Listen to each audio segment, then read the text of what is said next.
ఒక cinema hit అవ్వాలంటే మంచి కథ ఉండాలి. ఇది మనం ఎప్పుడూ వినే మాట. కానీ ఇది ఎప్పుడూ నిజం కాదు. ముఖ్యంగా పండగలప్పుడు కథతో పెద్దగా సంబంధం లేకుండా కేవలం టైమింగ్ అనే ఒక మ్యాజిక్తో థియేటర్లని నింపేసే సినిమాలు కొన్నుంటాయి. అసలా మ్యాజిక్ ఏంటో ఈరోజు చూసేద్దాం. చూశారా? అసలు పాయింట్ ఇదే అన్మాట. పండగ అంటే ఏంటి? అదొక మూడ్. ఆఫీస్ టెన్షన్లు, చదువులు, ఈ గొడవంతా పక్కన పెట్టి ఫ్యామిలీతో కలిసి సరదాగా నవ్వుకోవాలి అనుకుంటాం. సరిగ్గా అలాంటి టైంలో వచ్చే సినిమాకి బరువైన కథ కంటే ఫీల్ చాలా ముఖ్యం. ఈ ఒక్క సింపుల్ లాజిక్ మీదే కొన్ని సినిమాలు బ్లాక్ బస్టర్లుగా నిలిచిపోతాయి. అయితే ఒక చిన్న క్లారిఫికేషన్, ఇది 5కి 3.5 స్టార్ రేటింగ్లిచ్చే రివ్యూ అయితే కాదండి. జస్ట్ ఒక సాధారణ ఆడియన్స్గా థియేటర్లో కూర్చున్నప్పుడు మనకు కలిగిన అనుభవం ఏంటి, ఆ చీకట్లో తెరమీద అసలు ఏం మ్యాజిక్ జరిగింది అనేదే మనమిక్కడ మాట్లాడుకోబోతున్నాం. సరే, ఇక విషయంలోకి వెళ్ళిపోదాం. ఫస్ట్ పార్ట్ ఏంటంటే అంచనాలు వర్సెస్ వాస్తవికత.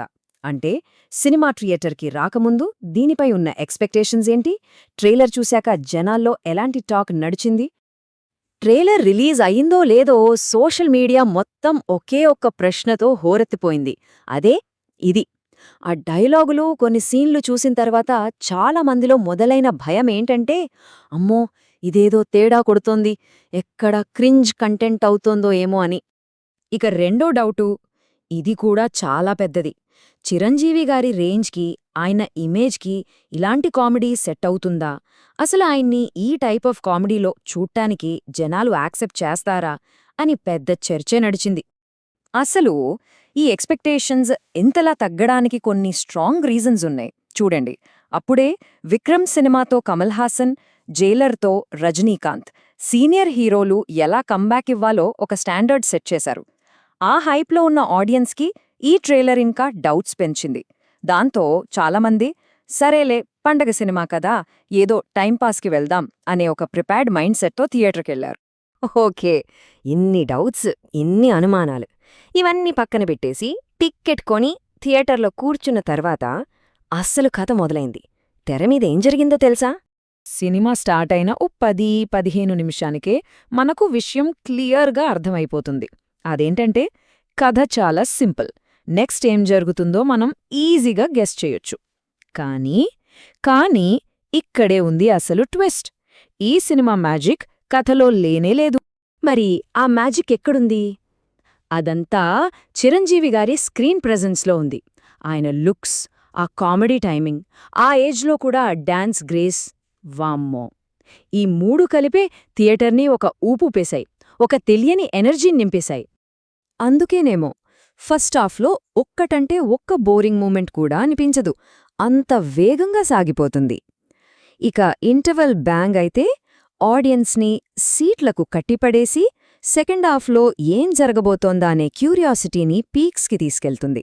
సెకండ్ హాఫ్ స్టార్టింగ్లో కొంచెం స్లో అయినట్టు అనిపిస్తోంది. కానీ అప్పుడే ఒక ఎంట్రీతో థియేటర్లో మొత్తం అట్మాస్ఫియరే మారిపోతుంది. చిరంజీవి, వెంకటేష్ ఇద్దరూ ఒకే ఫ్రేమ్లో. అబ్బా! ముఖ్యంగా 90s కిడ్స్కి అది కళ్లకు పండగే. నిజం చెప్పాలంటే ఆ సీన్ ఇంకొంచెం సేపుంటే బావుండు అని మనసులో అనిపించకుండా ఉండదు. అదే దాని ఇంపాక్ట్. రైట్, ఇప్పటిదాకా మనం ఎమోషనల్గా కనెక్ట్ అయ్యాం. ఇప్పుడు కొంచెం లాజికల్గా ఆలోచిద్దాం. ఈ సినిమా ప్లస్లేంటి, మైనస్లేంటి అనేది ఒకసారి బేరీజ్ వేద్దాం. మైనస్ల గురించి మాట్లాడితే ముందుగా చెప్పుకోవాల్సింది కథ. చాలా అంటే చాలా సింపుల్. క్లైమాక్స్ కూడా అబ్బా అనే రేంజ్లో ఏమీ ఉండదు. కానీ ఇక్కడే అసలు మ్యాటరుంది. ఏవైతే మనం బలహీనతలు అనుకుంటున్నామో అవే ఈ సినిమాకి పెద్ద బలాలు. ఎందుకంటే పండక్కి ఫ్యామిలీతో సినిమాకి వెళ్ళినప్పుడు మనకేం కావాలి?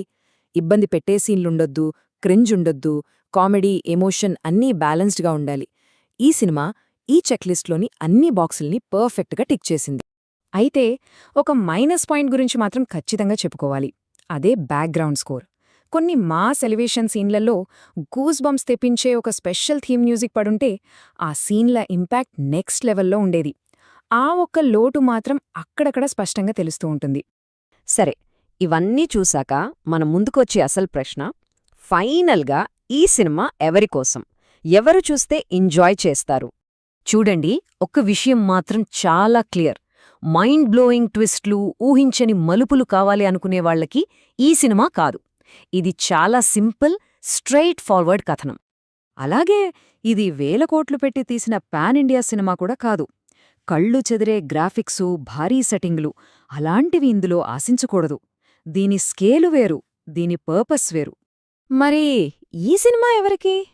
సింపుల్గా చెప్పాలంటే, అబ్బా ఈరోజు మొత్తం రిలాక్స్ అవ్వాలి, థియేటర్కి వెళ్ళి 2.5 గంటలు హాయిగా నవ్వుకొని చప్పట్లు కొట్టి ఒక మంచి ఫీల్తో బయటకు రావాలి అనుకునే ప్రతి ఒక్కరికి ఇది పర్ఫెక్ట్ చాయిస్.